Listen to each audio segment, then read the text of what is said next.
Hi everyone, Eric here. Just a quick technical note about today's discussion with Celso Temele in Maputo.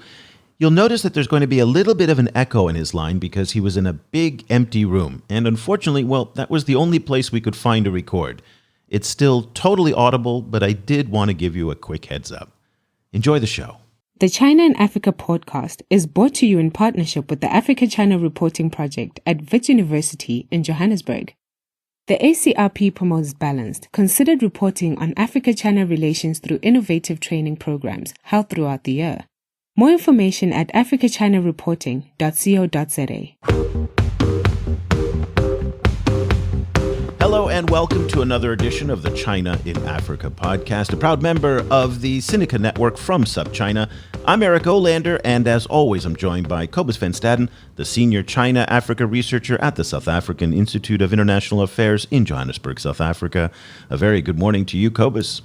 Good morning. Cobus, as we start to think about the economic devastation that's being caused from the COVID-19 outbreak and the economic lockdowns, the shutdowns, whatever you want to call it, it is not a very good situation right now, and it looks like it's a situation that's going to go from bad to worse as we move into the summer months.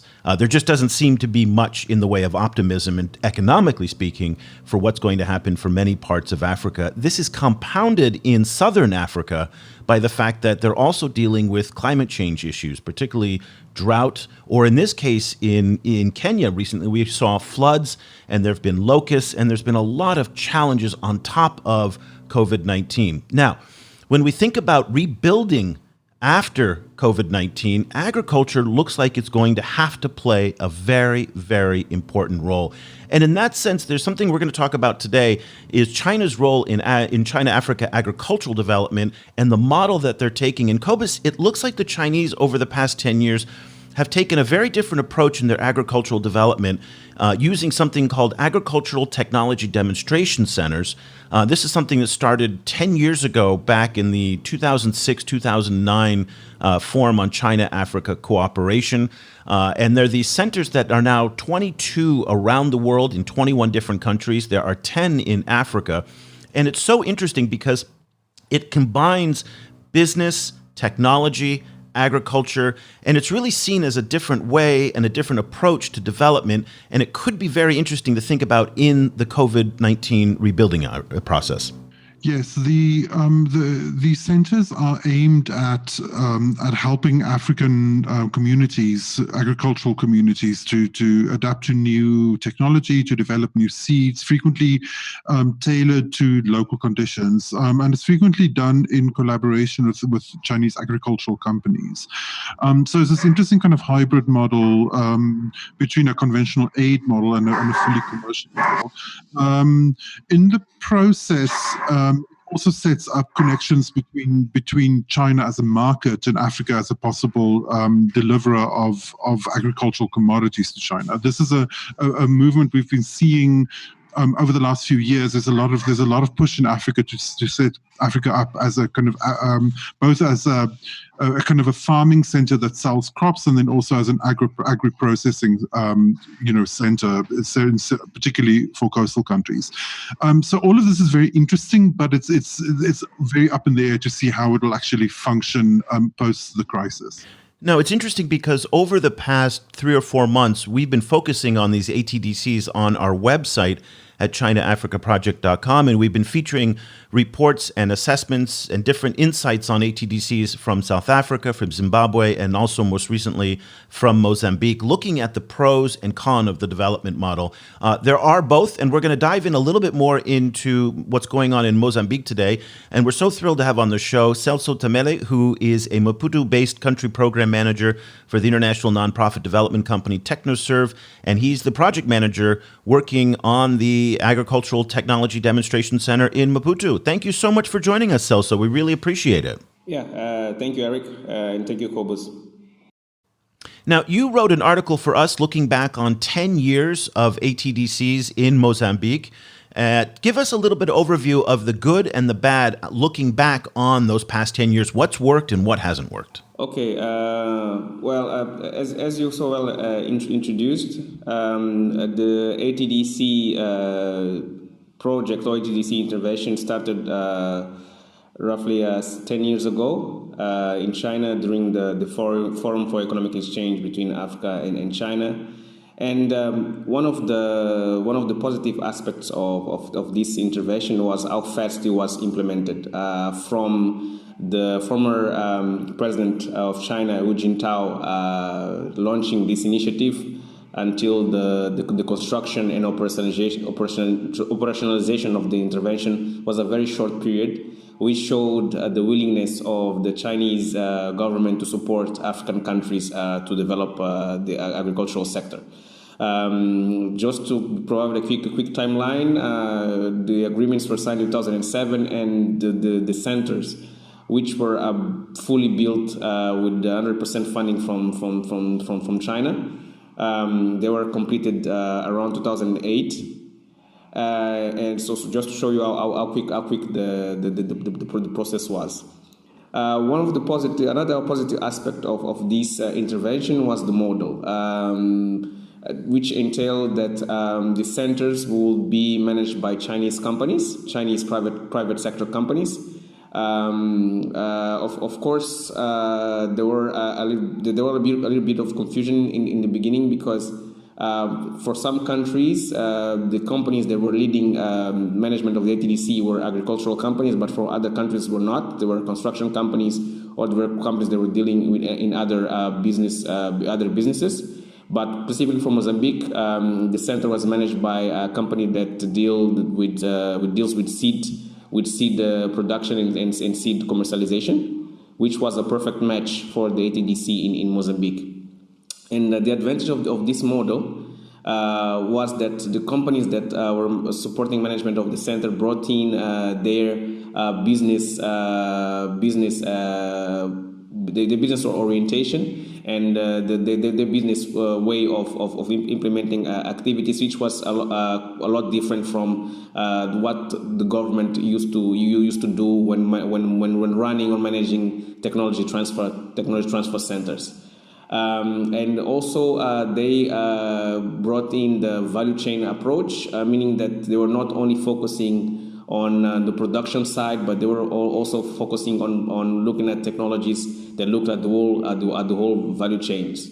The initial value chains that they worked with was rice, cotton, and vegetables. The cotton one wasn't so successful because they didn't get good results on testing new cotton varieties, but the rice and vegetables, horticulture, more specific horticulture value chains were the most successful ones. So these in a nutshell, those are the domain successes or the positive side of this partnership. The negative side was that the model that was designed from the Chinese side wasn't that well communicated to the host governments. There were envisioned two modes of operation. The first one, the preferred one, will be a mode where in the first 3 years, those technology transfer centers will be jointly managed between the Chinese companies and the local governments, and after 3 years, the host governments will take over management of the center. And that was preferred because in the early stages, the centers will need a lot of technical support from the Chinese counterpart, of course, but the entities that should lead development shouldn't be the partners, should always be the host government, right? But that didn't happen, so they, particularly for the Mozambican ATDC, currently they are using the second mode of operation, in which the management of the ATDC wasn't transferred to the host government and is still under management of the Chinese counterpart. Sorry to interrupt you. Was that because of failures in the running of the actual center, or was that simply because of political issues? I won't say 100% political issues. The problem was that when the government officials were leading the negotiation process for construction and operationalization of the ATDCs were not clear about what will entail to have an ATDC in the country. Because if you introduce a new government entity in the government structure, you have costs associated to it, right? You have to pay staff, you have to, you need to allocate a tiny piece of the country budget to those centers. And they were concerned about that, and they didn't do the necessary work to ensure that the government would allocate the financial resources to the ATDC. And that's something that the Chinese counterpart cannot control. It's only the government side has to control. So meaning that ownership was the main issue, ownership. If you use the term like political reasons, I won't say political reasons, because from a political point of view, those ATDCs really have a potential to provide impact to the government to the government agenda, right? Because you have farmers engaged in working with the ATDC, and the ATDC can also transfer technology that can increase production and productivity. Okay, so my perspective, ownership was the main issue, because no one had a clear view about the potential of the ATDC and how the ATDC could be inserted in the government structure and how it could produce impact. Talk to us a little bit about what actually happens at an ATDC. What are you doing on the ground day to day? Okay, one of the things that the initial idea of the ATDC was to be some sort of bridge between the Chinese technologies that have been created and that they have been proved that they work, and a bridge between those technologies and the farmers in Mozambique. I know that you are all aware about the pathway that China went through to reach the level of development that they have right now. Looking specifically at the agricultural sector, they went from having very low production to high production levels, and that was mainly done by using smart technology choices. And those technology choices were all imported from different countries. Most of them were not 100% developed in China. So during one period, China went visited partner countries, and they picked the types of technologies that they thought they were suitable to their farmers, and they improved those technologies, and they worked. And now you have the powerhouse that China is right now. And so they wanted to support us on using the same model and using technologies that come from China initially, but with the potential of sourcing technologies from other countries as well. Meaning that for the ATDCs, China is the main partner, but it shouldn't be the only partner, right? The ATDC should be a platform in which the Mozambique, in this particular case, could implement a technology transfer model that allows the ATDC to look at what the farmers need and look first internally to see if there are solutions. If there are not solutions internally in the country, then they can look abroad, starting with China, of course. But if China doesn't provide solutions, then they could look at other countries. And that will be, in a nutshell, what we call the identification phase. And then they move towards a testing phase, meaning that the fact that you identify technology doesn't mean that it's suitable. You need to test it. And that's what the ATDC does. They test, the ATDC tests the different technologies. And if the technologies prove that they are suitable to the farmers, to the local farmers, then they move towards the next step, which is to the demonstration phase, which focuses on showing in practical terms if the technology works to solve that one particular problem. And then after we do the demonstration, then the ATDC search for partnerships so that they can move towards doing pilots, meaning that testing those technologies in a larger scale, at farmer level or at private enterprise level, and then research for partners for the ATDC search for partners for scaling up.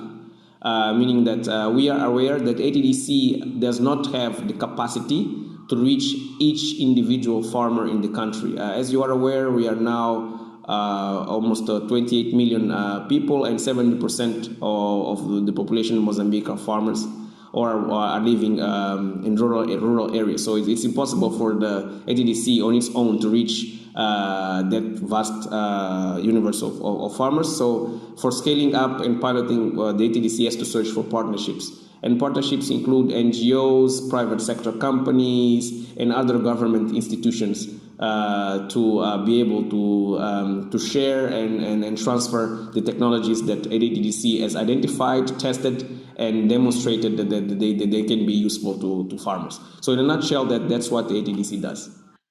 And so, has any of the crops, developed and tested at the ATDC in Mozambique? Has any of those actually gone to commercial cultivation yet? Yes. Let me start before I talk about the main success in terms of crops that have been developed. Let me just explain to you what happened for the first group of crops that are largely tested, which are vegetables or horticultural crops.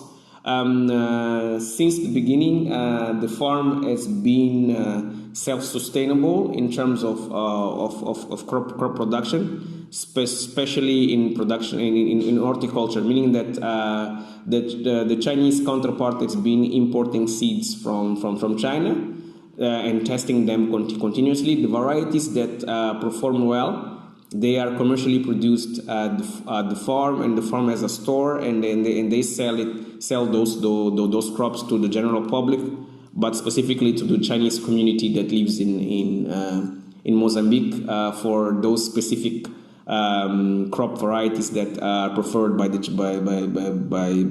Chinese folks. Okay.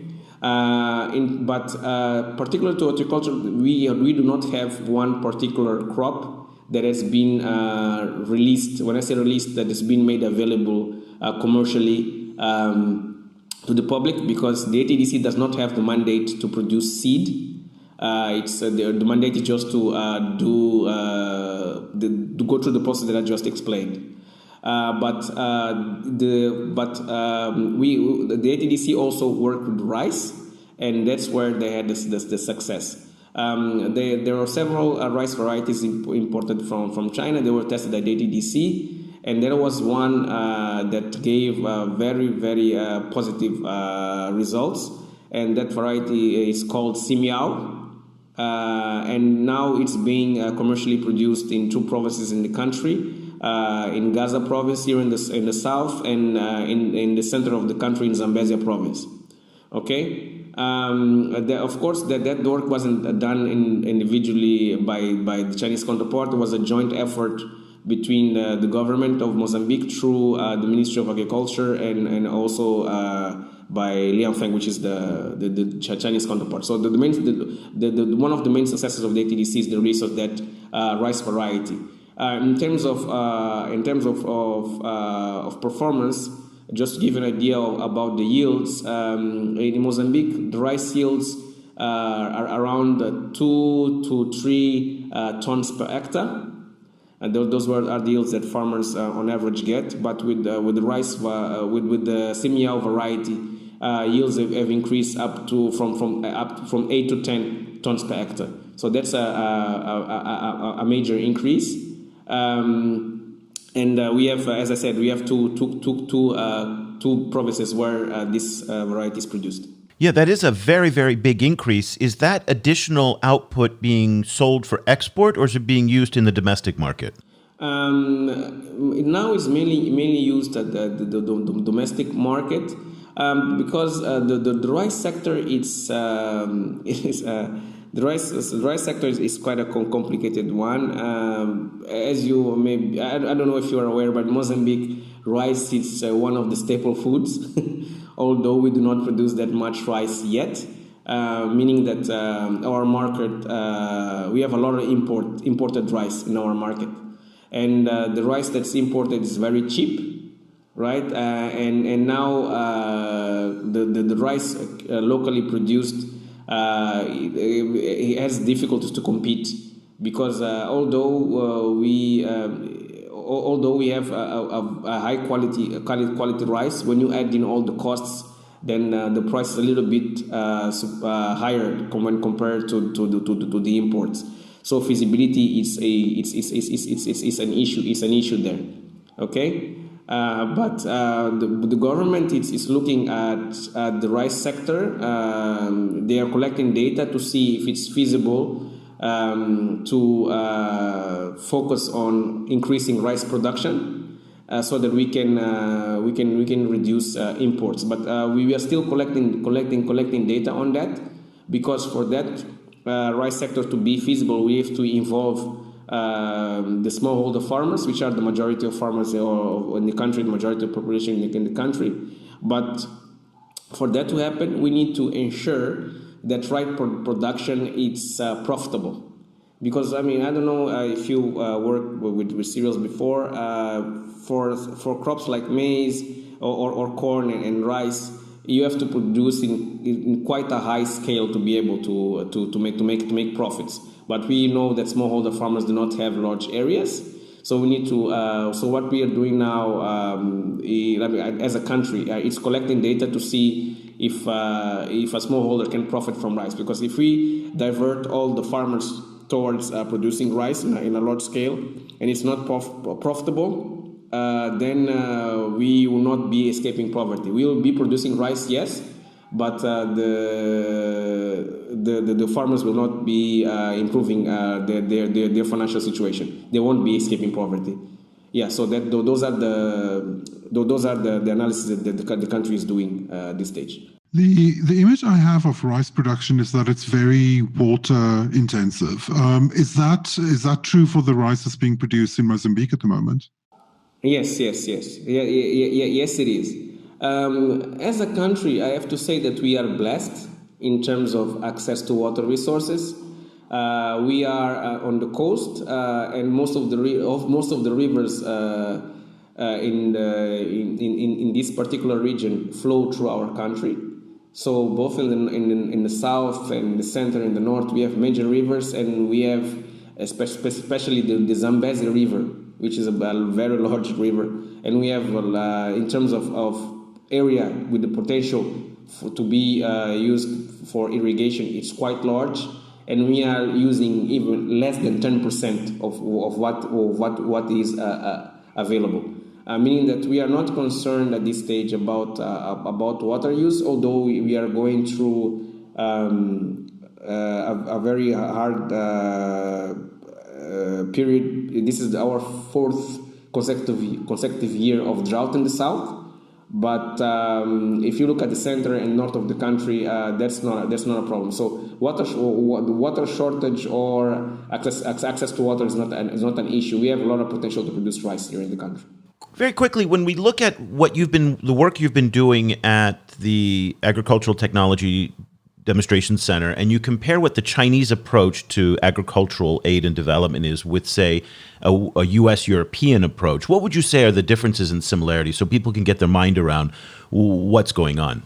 Okay, from my perspective, the main, in terms of objective, both the European and Chinese, they have the same objective, right?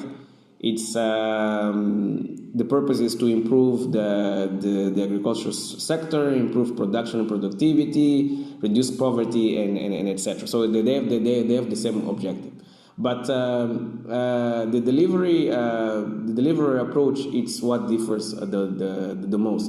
If you look at, from my perspective, if you look at the European approach, they create these different projects where they send consultants who come in and teach local farmers how to produce and how to use the different techniques.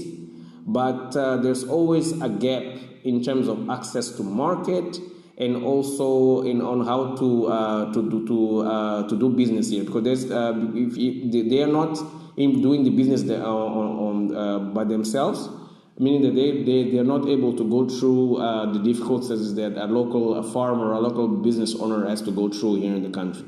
And that's where the Chinese bring in the difference. They brought in those companies. They are managing the ATDCs. Those are private companies in China. Of course, they are supported they have been selected and they get support from the government. But they come here with a business approach, and they install their business operations in the country, and they have to deal with all the constraints and limitations of the market, access to inputs, access to technical expertise, everything. And they have to go through all these difficulties and use their experience and the technology they bring in to go around all those difficulties. And that is the main positive aspect of this Chinese approach, and that's the main difference. Because by the farmers working with them, it's a lot easier for the country to retain the knowledge and the technical expertise that they bring in, and they also bring in the market. Okay, because we need to understand that the long-term goal of China, and we must be very clear about this, is that they also want us to produce enough so that we can export to China, right? As you may be aware, China has reached the limit in terms of land use, meaning that they are relying more and more on imports for raw products and also for agricultural products as well. So these partnerships are a win-win situation for both countries, because they bring the technical expertise and they also bring the market.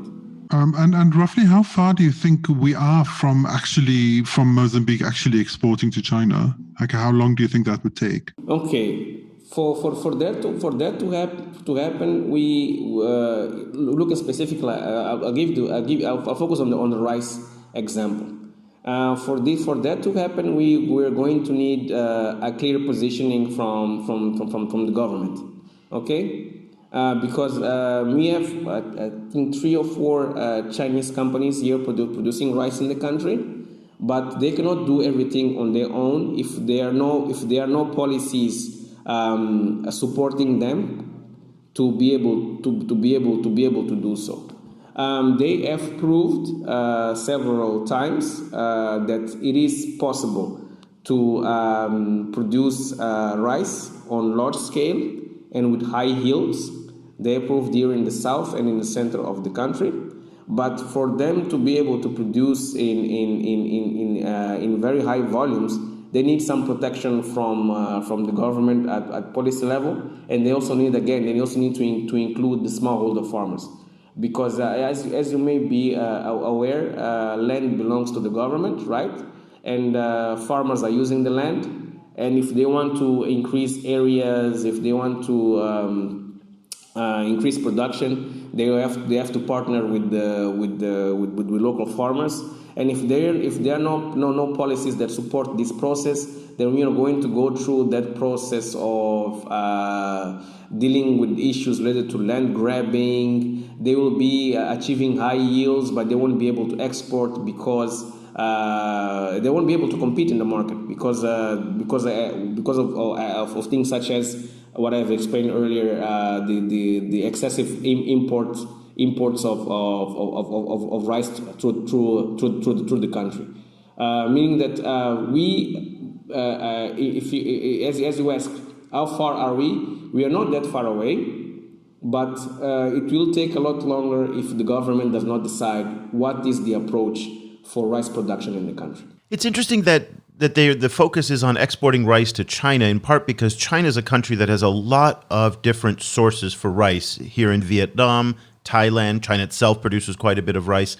There's a lot of places where it can get rice. And it would be interesting for me to better understand why the focus isn't on using the new output of rice coming out of Mozambique and exporting it elsewhere in Africa, in part because to take advantage of the new free trade opportunities that are coming, and also because so many other African countries use precious foreign currency to purchase rice from overseas, particularly from countries like Thailand and Vietnam, that it would seem would be better to direct that surplus rice into the African market rather than to send it to China. Do you have any insights on that? As I said, one of the good things that the Chinese companies are here and not dealing with the market issues and with the politics of it and all those constraints. Although there are these agreements in Africa, free trade and etc., but when you want to do it in practice, it's not that easy. Okay, the agreements are there, but when you try to navigate all these agreements and try to reach those markets, it has proved in the past to be a lot harder. So it's easier to sell to China than it is for Mozambique to sell to Zimbabwe, for example. Yeah, exactly. So you must understand that from a Chinese company, they rather do a business partnership with a partner that they already know, which is China, right? It's a lot easier for them to secure contracts with them than with the neighboring countries, because there are so many obstacles. There's so much bureaucracy in the middle. And I don't know if you are not. I know that you are aware that the Chinese particularly do not go that well with bureaucracy, right? They like to make shortcuts. They don't like to go through processes. So it is very hard for them. There are some movements towards simplifying those processes. There are some projects that are focusing on that, but they are still on a very early stage, and we also need participation of the private sector, talking specifically about Chinese companies in the process for them to be successful. So again, it makes sense, Eric, what you have suggested, to look at our internal market first, but it takes a lot of effort for the companies, and it's not their job to have to deal with all these processes. The governments should be able to make the life of the private sector as easy as possible so that they can focus on what they do best, which is producing, right? The article is Reflections on a Decade of Chinese Agricultural Engagement in Mozambique. It was written by Celso Temele, who is the project manager for the Agricultural Technology Demonstration Center in Mozambique, based in Maputo. He's also a program manager for the international nonprofit development company TechnoServe. Celso, thank you so much for joining us and sharing your insights with us. We really appreciate it. Okay, thank you, Eric. Thank you, Cobus, for the opportunity. Cobus, it's really interesting to hear what Celso was talking about in terms of the role of the Chinese private sector in these ATDCs. And I think that challenges one of the biggest misconceptions that a lot of people have, particularly in places like Europe and the United States, who see Chinese engagement in Africa as a state-led initiative. Now, this, of course, was initiated by the state, but at the end of the day, it is really a public-private partnership. He was talking so much about how the private Chinese corporations that are partners in the ATDCs are market-driven. And that is something that we don't hear a lot about in the discussion about China-Africa. And it's one of the main kind of points that people like Mike Pompeo at the United States Department of State keep hitting on, saying we are private sector driven. We are not government led.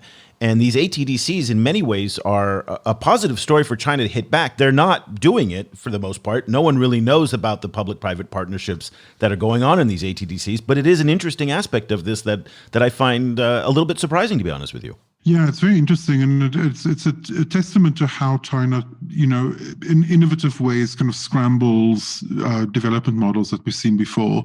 Because in terms of technology transfer and skills transfer, it makes sense that the companies would be involved. Kind of what I think where it becomes trickier and also more interesting is the commercial rollout of it. Once it's been successful, and it'll be very interesting to see whether Mozambique actually reaches the goal of being able to export commercially based on this technology. It's fascinating that he was saying how difficult it is to export rice domestically or intra-Africa trade. And we hear so much about this new emphasis on the free trade, the Continental Free Trade Agreement, and the potential that it brings. One of the problems has been a lack of product diversification. The best example of that is that Rwanda is not going to sell coffee to Kenya. And then the second problem is what Celso talked about, which was how difficult it is, the fact that it's easier to export rice to China than it is for Mozambique to export to Zimbabwe or somewhere else in Southern Africa. That is an issue that I think is tragic, in part because in this post-COVID-19 era, we're going to have to think about ways to facilitate the movement of goods and people across borders to make it easier, cheaper, and more affordable so that they can reduce their import bill, particularly for things like food, which a lot of hard-earned African foreign currency goes to pay for. So unless they can get rid of these bureaucratic barriers, it's really going to present a huge challenge for them. Well, one of the reasons for that is that African governments have relatively low capacity to gather tax, which means that they're more dependent on tariffs than many other governments. So the Continental Free Trade Agreement also necessitates that obviously all of these tariffs have to go, but then it means that government budgets have to be redone, and so that is why it's a kind of a complicated thing to do. It has to be done, but it's going to take a while and be pretty complicated to do. Quick question. Every single time we post an article about China-Africa agricultural cooperation, development, partnerships, whatever you want to call it, one of the first comments that comes back, and you can time it like clockwork, is that this is part of a Chinese land grab. That is instantly what comes back. And talk to us a little bit about why that is. Where's the sensitivity on that coming from? There is no evidence of Chinese land grabs in Africa. Professor Deborah Brautigam wrote an entire book about it, but yet it really feels like top of mind for a lot of people, not just in Africa, but elsewhere, that's what the Chinese agenda here is. Why the word land grab, and where's that coming from? Yeah, it's an interesting thing because, obviously lots of countries have commercial agriculture and use that for export, without land grabbing, even in cases where there's large scale land leasing. I think it relates to Africa's history. And of course, Africa has a very kind of horrendous and long history of land being grabbed by outsiders. So I think it plays into anxieties in Africa of outsiders coming and using insider influence to take over land from communities. And I think it also fits into stories that Western commentators want to hear about China. They want to hear stories about land grabs in Africa. So they end up hearing them, whether they're happening or not.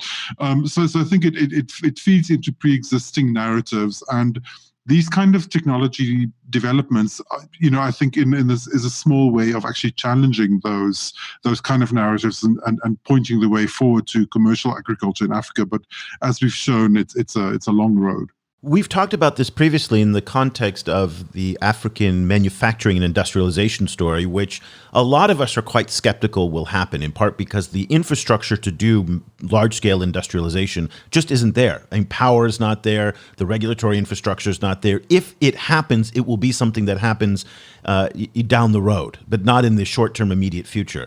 Agriculture has been this area of employment or potential employment that can be optimized to help, again, many countries to revitalize themselves, particularly in this era of COVID-19. You, for one, are also a very big proponent of emphasizing agriculture more than, say, manufacturing. And what is the potential, in your view, of using things like the ATDC and other agricultural reforms and development programs to help generate jobs? Well, Africa has a large rural population. It has a lot of arable land, and it has a relatively large skills base in agriculture already. There is a lot of people are growing food in Africa, and to help them to grow food in a more commercially viable way could be very helpful. Among others, because African cities are not really set up to accept the number of internal migrants as they're getting at the moment.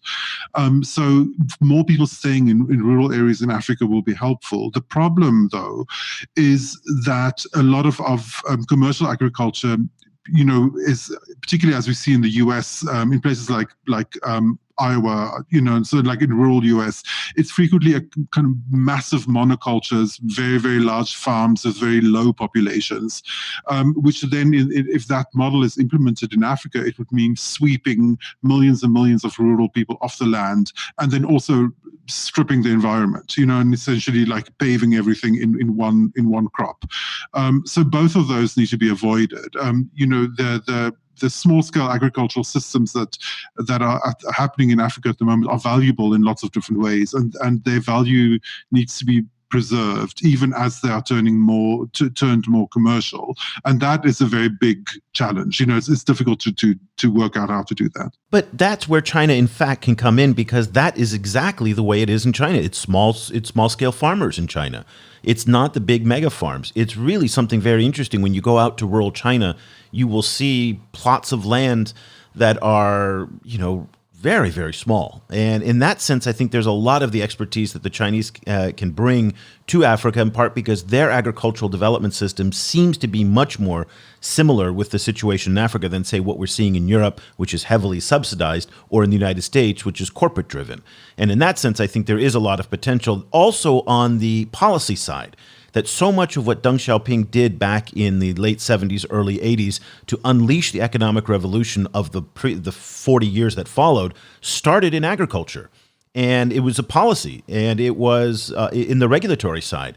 So I think in land reform in those areas, there's some other things that we can take away. Of course, China's system is very, very different. It's a communist authoritarian system. It's a single-party state. It's not like a lot of African countries in that sense, so there's not a one-for-one, but there are pieces of it, particularly because it focuses on small-scale agriculture. Well, this is a topic that we're focusing quite a bit of attention on. In part, we're trying to diversify away from COVID-19, but at the same time, keep our eye on how COVID-19 is affecting everything. So it's a little bit of both, but agriculture is going to be one of those key areas that we focus on in the post-COVID-19 area, and understand exactly how the continent and countries like Mozambique are going to rebuild themselves following, once there is hopefully a vaccine for this menacing virus, hopefully again within the next year or so. But so that'll do it for this edition of the China in Africa podcast. If you'd like to find out more about what we're doing, just head over to our website at ChinaAfricaProject.com. Also, quick reminder, we have our daily newsletter that Cobus and I produce